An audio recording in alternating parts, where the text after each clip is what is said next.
63 anyos na lalaki sugatan matapos mabiktima ng hit and run sa Batangas City. Kaanak ng biktima nananawagan sa driver na sumuko na. Tutukan yan sa report ni Paul Hernandez.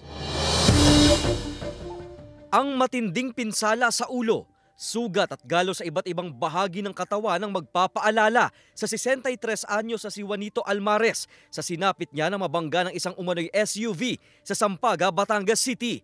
Gabi nitong linggo, patawid ng kalsada si Juanito para bumili ng pagkain nang salubungin umano siya ng isang puting sasakyan. Galing daw sina Juanito at mga kasamahan sa isang manggahan. Bigla lang, parang bigla sumulpot lang baga lang.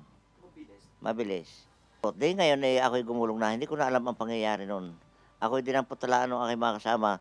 Nakuhanan sa CCTV camera ang pagdaan ng umano'y nakasagasang sasakyan. Huminto raw ito saglit pero mabilis ding umalis. Ang masama loob ko, ako'y driver din. Ako'y maingat sa highway, ang akin lang. Kung siya nakasabit, binalkan niya ako.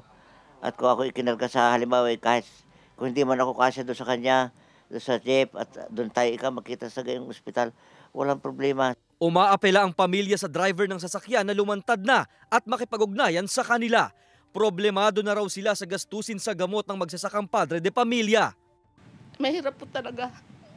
Wala kaming pinansya na magagamit na mapambili ng gamot at ganitong walang trabaho. Kaya panagutan mo, hindi ka pa nakikipag-usap. Gusto naming mangyari, makipag-usap sila sa amin. Ikinasa ng Batangas City Police ang investigasyon sa insidente.